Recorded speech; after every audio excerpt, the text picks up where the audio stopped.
Durian Nusantara, bangkit dan maju bersama ASEAN.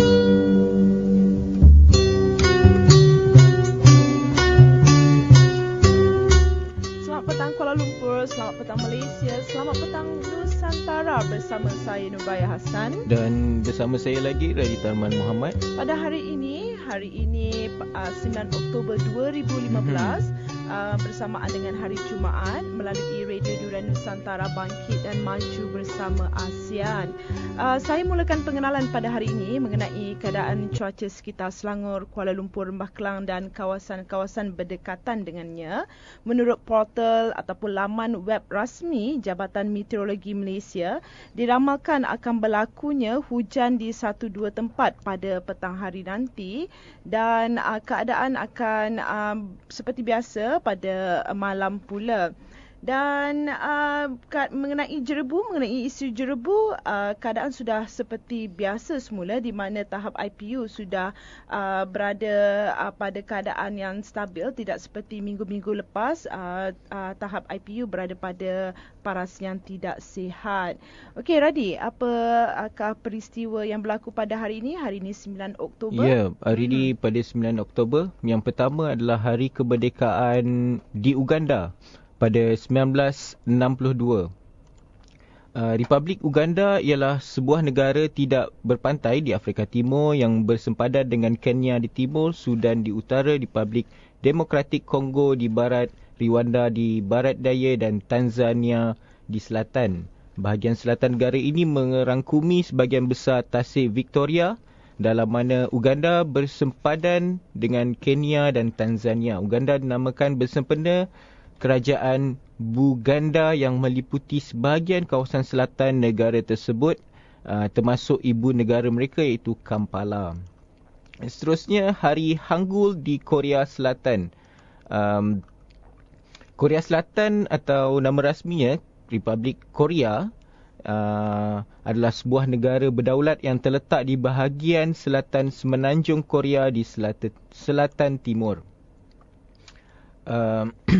Hari Hangul sendiri ialah merupakan peringatan, iaitu peringatan kepada cendekiawan di Istana Sejong Agung menyebarluaskan abjad Korea Baharu, kini dikenali sebagai Hangul. Makanya hari ini mereka menyambut Hari Hangul di Korea Selatan. Seterusnya adalah peristiwa yang berlaku pada 9 Oktober. Kesatuan Pos Sedunia ditubuhkan dengan penandatanganan Perjanjian Bern, iaitu pada tahun 1874. Kesatuan Pos Dunia UPU merupakan pertubuhan antarabangsa yang menentukan dasar dan polisi perkhidmatan pos antarabangsa. Ia berfungsi menguatkuasakan undang-undang pos yang ditetapkan oleh setiap negara. UPU ditubuhkan pada 9 Oktober 1874 melalui pemeteraian Perjanjian Barni. Kini UPU merupakan agensi khusus pertubuhan bangsa-bangsa bersatu. Seterusnya, peristiwa yang berlaku di Malaysia, kita sebagai rakyat Malaysia juga pasti akan ingat akan peristiwa ini, iaitu pada 9 Oktober 2007, angkasawan pertama Malaysia Sheikh Muzaffar Shukor berlepas ke ISS dari Cosmodrome Baikonur, Kazakhstan, menaiki Soyuz TMA 11 pada 7.21 malam waktu tempatan di Kazakhstan. Sedikit mengenai Sheikh Muzaffar Shukor, sekarang bergelar Datuk Dr. Sheikh Muzaffar Shukor Ali Al-Masri bin Sheikh Mustafa, merupakan doktor bedah ortopedik dari Malaysia dan merupakan angkasawan Malaysia yang pertama ke angkasa lepas telah diumumkan oleh Perdana Menteri Malaysia pada waktu itu, iaitu Datuk Seri Abdullah Haji Ahmad Badawi. Untuk yang kelahiran di 9 Oktober, ada Miguel de Cervantes, seorang penulis novel Spanyol yang lahir pada 1547. Itu saja sejarah untuk hari ini, Anne. Kita teruskan dengan info yang saya ingin kongsikan dengan para pendengar pada hari ini, Jumaat yang indah ini, 9 Oktober 2015, mengenai jenis ulam dan kehebatannya. Ulam sentiasa dikaitkan dengan pemakanan basic, terutamanya orang-orang Melayu. Mereka suka makan ulam berbanding dengan salad. Kalau salad tu sayuran untuk yang digemari oleh orang-orang barat, tetapi untuk orang Melayu di daerah Nusantara ni, mereka lebih sukakan ulam-ulaman yang antaranya seperti ulam pegaga. Ulam pegaga ni diiktiraf oleh Pertubuhan Kesihatan Sedunia sebagai herba yang menjana daya pemikiran lebih cerdas di kalangan kanak-kanak serta membantu peredaran darah dan meningkatkan kesihatan kulit. Seterusnya petai. Meskipun petai itu berbau busuk, namun khasiatnya sangat mengagumkan. Menurut kajian, petai mengandungi kandungan protein 8% lebih tinggi berbanding tumbuhan hutan yang lain. Antara kebaikan lain adalah karbohidrat, air, kalsium, fosforus, zat besi, vitamin A, B1, B2 dan C. Petai dikatakan dapat merawat penyakit kencing manis, penyakit jantung dan mencuci buah pinggang. Seterusnya adalah jering. Ulam ni sentiasa kita boleh dapat di kampung-kampung. Jering mengandungi kebaikan sama seperti petai. Ia dapat mengubati penyakit kencing manis. Kandungan sebatan alkaloid dapat menetralkan paras gula dalam badan. Seterusnya kangkung. Ia mudah didapati dan tumbuhan ini tumbuh meliar di kawasan sumber air. Kangkung terkenal sebagai penyembuh penyakit buasir, mengubati penyakit insomnia atau penyakit susah tidur malam serta merawat sakit kepala. Dari segi kecantikan pula, ulam yang terkenal dengan nama saintifik Ipomea reptans ini juga boleh melebatkan rambut. Seterusnya daun selum. Namanya mungkin jarang didengari, tapi ia mengandungi pelbagai khasiat. Daun dan batangnya dapat menyembuhkan bisul dan bengkak kerana kanser, manakala buahnya pula baik untuk sistem perkumuhan dan mengeluarkan angin dari perut dan usus. Dan yang terakhir sekali, ulam yang baik dan kehebatannya adalah pria. Ulam yang paling mendapat perhatian dunia termasuklah perubatan moden kerana pria menjadi sumber utama dalam herba tradisional di China. Menurut kajian perubatan barat, ia dapat meningkatkan sel imun dalam tubuh badan serta mengurangkan paras gula bagi pesakit kencing manis. Dan sebenarnya ulam-ulam ni merupakan rahsia khazanah dunia, walaupun semakin dilupakan, tetapi ia menjadi makanan tambahan terutamanya kepada wanita untuk penjagaan kesihatan serta menambah kelazatan dalam hidangan. Seperti sayuran-sayuran dan buah-buahan, ulam sendiri mengandungi khasiat yang baik untuk penjagaan kesihatan maupun kecantikan. Kalau dimakan mentah atau dimasak seketika, sekaligus mengelakkan mineral dan vitamin atau vitamin utama iaitu kalsium, fosforus, zat besi, natrium, kalium dimusnahkan oleh haba. Dia boleh juga membekalkan serat yang penting untuk sistem penghadapan manusia dan memudahkan perkumuhan. Itu antara jenis-jenis ulam dan antara yang kita ketahui mengandungi kehebatan yang tersendiri. Itu saja pengenalan dari kami untuk hari ini, 9 Oktober 2015 bersamaan dengan Hari Jumaat. Kita ke berita antarabangsa pula. Berita Nusantara.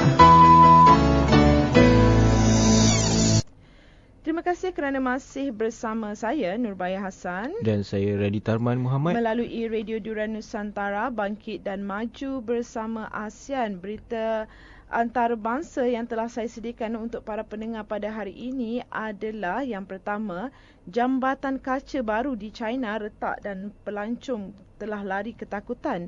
Baru saja dibuka selama 2 minggu, laluan jambatan gantung kaca di Hunan, China dilaporkan retak semalam sehingga menyebabkan keadaan yang huru-hara. Menurut laporan CNN, pelancong berlari dalam keadaan panik selepas melihat keretakan pada laluan yang berbentuk U di Yuntai Shan ataupun Yuntai Gunung Park. Baru saja menyaksikan satu detik bersejarah laluan jambatan kaca Yun Taishan retak. Itu ditulis oleh salah seorang pengguna di Weibo, iaitu merupakan laman microblogging China. Dan kemudian ada juga yang menulis bahawa ketika menghampiri penghujung laluan, beliau terdengar satu bunyi yang kuat. Kebanyakan pelancong mula merasa resah dan panik, dan kemudian tunduk ke bawah dan melihat lapisan kaca di bawah jambatan retak 1000. Susulan kejadian tersebut, pihak berkuasa taman tersebut mengeluarkan satu kenyataan bagi mengesahkan kejadian tersebut. Dan pakar-pakar keselamatan sedang mencari punca kejadian. Mereka mendakwa kerosakan itu berlaku disebabkan daya luar daripada sebuah objek yang tajam. Tiada ancaman yang berlaku. Difahamkan permukaan laluan tersebut dibina dengan 3 lapisan tempered glass yang ditempah khas untuk projek tersebut. Menurut pihak taman tersebut, retakan hanya berlaku pada satu lapisan kaca dan ia tidak akan menimbulkan sebarang ancaman kepada keselamatan pelancong. Laluan jambatan akan ditutup sehingga kerja pembaikian selesai. Bagaimanapun, kejadian ini telah menimbulkan keraguan para pelancong dari segi aspek keselamatan jambatan tersebut, di mana rata-rata pengguna media sosial mula menyoalkan punca keretakan jambatan itu. Laluan Yun Taishan yang dibuka pada bulan lalu merupakan tarikan baru pelancong di China, di mana pelancong akan berpeluang untuk berjalan di atas jambatan kaca setinggi 1000 meter yang dibina merentasi sebuah jurang. Sebelum ini, ia dilaporkan kaca yang digunakan untuk membina jambatan tersebut adalah setebal 24 ml dan dikatakan 25 kali lebih kuat daripada jenis-jenis kaca yang lain. Negara China juga dalam perancangan untuk membina satu lagi jambatan gantung kaca di Zhangjiajie Grand Canyon. Malah jambatan itu akan menjadi jambatan kaca tertinggi dan terpanjang di dunia dengan kepanjangan lebih 430 meter dan 300 meter tinggi. Dan seterusnya adalah berita daripada Washington, di mana Presiden Amerika Syarikat Barack Obama pada hari Rabu lalu telah meminta maaf berhubung insiden serangan udara tentera Amerika Syarikat ke atas sebuah hospital kendalian MSF di bandar Kunduz, Afghanistan. Jurucakap Rumah Putih George Ernest memberitahu media Obama menghubungi Ketua Doktor Amal Perubatan Tanpa Sempadan ataupun MSF Joanne Liu untuk memohon maaf dan mengucapkan takziah. Menurut Ernest, dalam perbualan itu Obama memberi jaminan akan menjalankan siasatan rapi berhubung kejadian serangan berkenaan. Pada masa yang sama, Obama menjelaskan kepada MSF jika perlu AS ataupun Amerika Syarikat akan membuat perubahan dalam pendekatan perangnya bagi memastikan kejadian yang sama tidak akan berulang lagi. Katanya lagi, Obama turut menghubungi Presiden Afghanistan Ashraf Ghani dan berjanji untuk terus memberikan kerjasama penuh kepada kerajaan negara itu. MSF sebelum ini menuntut siasatan antarabangsa ke atas serangan Sabtu lalu yang meragut 22 nyawa. Tentera Amerika Syarikat sebelum ini menyifatkan serangan itu sebagai satu kesilapan. Dan yang terakhir sekali, ini berita mengejutkan dan berita yang pelik. Ini beritanya saya dapati daripada Kahirah, di mana kelahiran seorang bayi, tetapi bayi ini mempunyai matanya terletak di dahi dan doktor mempercayai bahawa ibu kepada si bayi berkenaan dipercayai terdedah kepada radiasi ketika mengandungkan bayi tersebut. Sepasukan doktor di sebuah hospital di Kahirah gempar selepas seorang ibu baru-baru ini melahirkan bayi lelaki yang mempunyai hanya satu mata di dahi saja. Daily Mail melaporkan keadaan itu berlaku disebabkan ibu bayi berkenaan terdedah kepada radiasi dan doktor meramalkan jangka hayat bayi itu tidak akan lama. Selain hanya mempunyai satu mata, bayi tersebut yang lahir di sebuah hospital swasta di El San Belawin, Timur Laut Mesir juga tidak mempunyai hidung serta lemah jantung. Menurut portal tersebut, bayi tersebut menderita sejenis penyakit luar biasa dipanggil Psilopia yang jarang sekali berlaku dalam dunia perubatan. Psilopia adalah sejenis penyakit digeruni kerana bahagian mata tidak tumbuh dengan sempurna. Kadang-kala hanya ada satu mata, malah ada kes dua mata menjadi satu. Menurut doktor yang menjaga bayi tersebut, Ahmed Badruddin, bayi malang itu tidak akan mampu hidup lama kerana sebahagian organ badannya tidak cukup sifat. Ini adalah penyakit kelahiran yang jarang sekali berlaku. Bayi yang dilahirkan tidak akan dapat hidup lama, itu kata doktor. Dan ibu bayi ini mungkin terkena radiasi atau telah mengambil ubat-ubatan yang bercampur aduk sehingga menyebabkan keadaan sebegini. Itu saja berita-berita antarabangsa yang telah saya susun untuk hari ini, 9 Oktober 2015 bersamaan dengan hari Jumaat.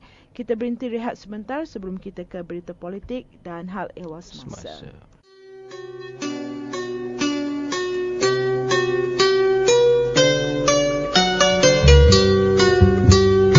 Durian Nusantara, bangkit dan maju bersama ASEAN.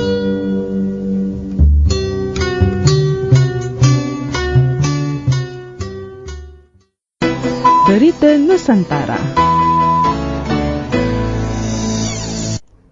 Terima kasih kerana masih bersama saya, Nurbaya Hassan. Dan saya Radita Arman Muhammad. Melalui Radio Durian Nusantara, bangkit dan maju bersama ASEAN. Dan untuk berita-berita politik dan hal ehwal semasa yang telah saya sediakan pada hari ini, 9 Oktober 2015 bersamaan dengan hari Jumaat. Yang pertama berkenaan dengan seorang pelancong Jerman telah pun mati kerana disengat obor-obor di Koh Samui.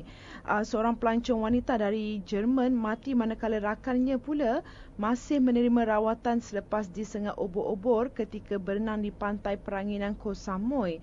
Kejadian yang berlaku pada Selasa lepas menyaksikan Saskia Tis dan rakannya Joviana Rasi dikejarkan ke Hospital Samui Bangkok selepas menerima rawatan awal akibat disengat obor-obor kotak ataupun box jellyfish tersebut. Tis bagaimanapun tidak dapat diselamatkan dan meninggal dunia beberapa jam kemudian. Insiden itu adalah yang kedua berlaku di negara Surat Thani pada tahun ini. Awal Ogos lalu, seorang wanita tempatan, Chayanan Surin yang berumur 31 tahun telah disengat oleh spesies obor-obor yang sama ketika berenang di laut pada waktu malam di Koh Phangan. Menurut pihak berkuasa, serangan obor-obor terhadap Tis dan rakannya berlaku pada jam 8 malam sewaktu kedua-duanya berenang di pantai Lamai.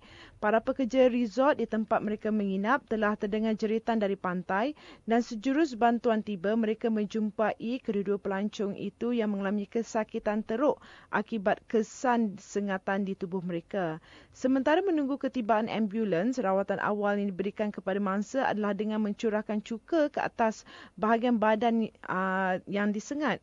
Pakar biologi dari Institut Penyelidikan dan Pembangunan Kawasan Perairan dan Marin, Dr. Charasri Antaya berkata terdapat 36 spesies obor-obor kotak di seluruh dunia dan sebahagiannya daripadanya adalah sangat beracun. Antaya berkata setengah obor-obor kotak menghasilkan bisa yang lebih kuat daripada ular tedung dan mampu membunuh manusia antara 2 hingga 15 minit. Pihak berkuasa tempatan kini sedang berbincang mengenai langkah-langkah perlu bagi mengelakkan insiden yang sama berulang. Antaranya adalah dengan memastikan setiap pengusaha pusat peranginan pantai agar menyediakan kit rawatan awal termasuk cuka selain memasang jaring keselamatan di kawasan mandi manda. Itu daripada Thailand. Berita seterusnya mengenai isu jerebu, di mana terdapat satu kajian yang membuktikan zarah yang amat halus adalah ancaman berbahaya kepada kesihatan manusia. Antara zarah jerebu dalam julat saiz 2.5 mikron apabila disedut secara terus ke dalam badan boleh mengakibatkan kerosakan paru-paru. Ini merupakan bahaya jerebu halus dalam paru-paru, dan pakar runding respiratori Institut Perubatan Respiratori Datuk Dr. Abdul Razak Mutalif menjelaskan, berbanding zarah jerebu bersaiz 10 mikron, zarah jerebu yang bersaiz 2.5 mikron ataupun PM2.5 adalah begitu kecil, ia mampu meresap masuk ke dalam tisu paru-paru apabila memasuki badan manusia. Saiz itu sangat penting sebab kalau zarah bersaiz 10 mikron ataupun PM10, ia lebih besar dan sekat sampai hidung je. Kalau PM2.5 ia lebih lagi halus dan sangat halus. Apabila bernafas, ia boleh sampai ke hujung paru-paru yang dipanggil alveoli. Jadi kesan kepada paru-paru sangat bahaya kalau lagi halus zarah jerebu itu. Satu zarah berukuran sangat kecil, purata diameter 10 mikron atau particulate matter PM10 ataupun PM10. Zarah dalam julat saiz 2.5 mikron pula adalah jauh lebih kecil. Diameternya 20 kali lebih kecil daripada selai rambut manusia yang lazimnya berkurang 50 hingga 70 mikron saja. Golongan berisiko yang terdedah kepada penyakit akibat jerebu dan zarah halus termasuk warga tua, kanak-kanak serta individu yang mempunyai penyakit asma dan jantung. Simptomnya adalah batuk, sakit tekak dan sesak nafas, selain saluran pernafasan menjadi semakin sempit. Pertamanya, mereka akan rasa kerongkong gatal atau batuk. Kedua, sebab zarah begitu halus, ia boleh jadi halangan untuk badan kita melawan kuman. Jadi senang untuk kuman masuk ke dalam paru dan akibatkan kejangkitan. Bagi mereka yang mengidap asma atau penyakit paru-paru kronik, zarah-zarah ini akan menyekat saluran pernafasan mereka kerana saluran pernafasan mereka sudah menjadi sempit dan kalau sekat lagi ia akan menyukarkan pernafasan. Abdul Razak menjelaskan kesan pendedahan kepada zarah jerebu juga boleh mengakibatkan kanser paru-paru dalam jangka masa yang panjang. Kajian menunjukkan zarah jerebu ini berkemungkinan boleh merosakkan sel-sel DNA dalam badan manusia. Kalau DNA sudah rosak, ia boleh menjadi sel kanser pula. Kedua, ia boleh menjadi mutasi mengakibatkan sel kita bertukar kepada sel normal kepada sel kanser pula. Selain itu, kajian juga menunjukkan kalau terdedah kepada jerebu berpanjangan, ada kemungkinan penambahan 8% dalam kes-kes kanser dalam jangka masa yang panjang. Kementerian Kesihatan sebelum ini telah pun mengesahkan berlaku peningkatan kes seperti penyakit asma, jantung dan masalah kulit ekoran keadaan jerebu yang melanda negara kita sejak beberapa minggu lalu. Peningkatan kes itu dicatatkan terutamanya di kawasan yang mencatatkan indeks pencemaran udara ataupun IPU yang melebihi 100. Seterusnya mengenai jerebu juga, di mana rentak pelancongan Phuket dan Krabi terjejas akibat jerebu. Jerebu yang berasal dari kebakaran hutan dan tanah ladang di Indonesia kini membuatkan penduduk di selatan Thailand resah kerana bencana seumpamanya jarang sekali berlaku. Jabatan Kawalan Pencemaran Thailand melaporkan jerebu telah menyelubungi ruang udara di 7 buah negeri di wilayah tersebut iaitu Narathiwat, Pattani, Phuket, Satun, Songkhla, Surat Thani dan Yala. Pada Rabu lepas, jabatan itu merekodkan penurunan paras pencemaran di 6 negeri, namun keadaan semakin bertambah buruk di Pulau Peranginan Phuket. Indeks partikel pencemaran bagi setiap meter kubik udara di Songkhla misalnya mencapai bacaan 108 mikrogram, manakala kawasan-kawasan lain antara 56 hingga 92 mikrogram per kubik meter. Apabila indeks itu melebihi 120 mikrogram per kubik meter, ia sudah memasuki paras tidak sihat pula. Keadaan itu membimbangkan orang awam yang selama ini menikmati indeks di bawah paras 40 mikrogram per kubik meter udara. Paras pencemaran di Phuket dan Krabi, dua lokasi percutian popular yang menjana ekonomi setempat pada Selasa lalu telah pun meningkat menjadi 174 hingga 200 mikrogram per kubik meter udara. Jarak pandangan pula yang terjejas dan terbatas turut menjejaskan operasi di lapangan terbang di kedua-dua lokasi berkenaan sehingga telah menyebabkan kelewatan dan perubahan jadual penerbangan bagi 16 penerbangan. Dan ini ada sedikit perkongsian mengenai komen-komen, antaranya mereka sukar bernafas, mereka terpaksa menghentikan kegiatan-kegiatan mereka dan rakyat mereka sudah pun mengalami kesesakan nafas dan sudah pun ramai yang pergi berjumpa doktor dan pergi ke hospital-hospital untuk mendapatkan rawatan. Okey, yang daripada Singapura pula berkenaan dengan SingPost, pandu uji konsep penghantaran surat guna drone. Ini yang sangat menarik kerana Singapore Post ataupun SingPost telah berjaya memandu uji konsep penyerahan surat menggunakan drone seperti yang pernah dilakukan oleh Amazon.com sebelum ini. Simpos turut mengumumkan kerjasama dengan Lembaga Kemajuan Infokom Singapura bagi melancarkan keupayaan komersial konsep penghantaran surat tanpa pemandu. Tetapi nanti macam mana pula dengan postman kan? Okey. Seterusnya ini di Malaysia mengenai kadar tambang baru LRT dijangka diumumkan sebelum 31 Oktober. Ini menurut SPAD ataupun Suruhanjaya Perkhidmatan Pengangkutan Awam Darat. Penyelarasan kadar tambang baru bagi perkhidmatan transit aliran ringan ataupun LRT dan monorail akan diumumkan hujung bulan ini. Menurut Pengerusi Suruhanjaya Perkhidmatan Pengangkutan Awam Darat ataupun SPAD, Tan Sri Syahid Hamid Alba berkata, kertas cadangan penyelarasan kadar baru itu telah mendapat kelulusan Kabinet baru-baru ini. Menurut Syahid, SPAD sedang mengadakan perbincangan dengan Prasarana Malaysia Berhad ataupun Prasarana mengenai perkara berkenaan sebelum diumumkan menjelang 31 Oktober ini. Mereka telah mendapatkan kelulusan Kabinet dan pihak SPAD telah pun menulis kepada Perdana Menteri untuk memastikan ia diluluskan mengikut prosedur ditetapkan. Selepas dimutamatkan, ia akan diumumkan sebelum 31 Oktober. Fasa 1 pembinaan melibatkan 4 stesen baru iaitu Awam Besar, Muhibah, Alam Sutera dan Kinrara BK5 hampir siap sepenuhnya dan bakal dilancarkan hujung bulan ini. Ini merupakan projek sambungan LRT laluan Ampang di stesen LRT Awan Besar di Ibu Negara. Dan dalam pada itu, SPAD juga berkata akan berusaha memastikan penyelarasan tambang baru yang akan dilaksanakan kelak tidak membebankan rakyat. Orang ramai ingin mendapatkan perkhidmatan terbaik dan oleh itu dalam usaha menawarkan perkhidmatan yang terbaik dalam pengangkutan awam pastinya akan wujud elemen kos. Namun SPAD akan memastikan kadar tambang baru kelak tidak akan menjadi beban kepada rakyat. Kali terakhir semakan kadar tambang dilakukan adalah pada tahun 2002 dan menurut perkara ini, berdasarkan perkara ini iaitu kadar tambang baru yang akan diumumkan nanti, di mana semakan kadar tambang perkhidmatan LRT telah mendapat pelbagai reaksi pengguna di Facebook dan reaksi pengguna di media sosial menggambarkan kemahuan rakyat yang mahu kerajaan mempertimbangkan agar harga kekal seperti sekarang. Kerana apa yang ada sekarang, kos-kos yang terpaksa ditanggung oleh rakyat sekarang pun sudah membebankan.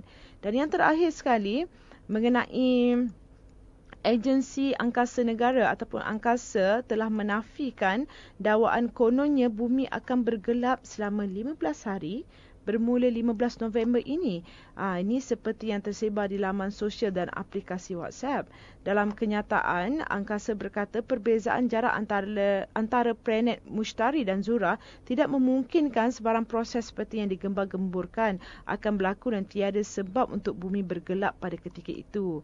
Semakan daripada laman Sesawan Pentadbiran Aeronautik dan Angkasa Kebangsaan ataupun NASA mendapati peristiwa planet Mushtari kelihatan berada terlalu hampir dengan planet Zuhrah di langit atau juga dikenali sebagai fenomena ijtima' atau conjunction adalah normal. Fenomena ijtima' ataupun conjunction telah berlaku pada 30 Jun lepas dan akan berlaku sekali lagi pada 26 Oktober ini.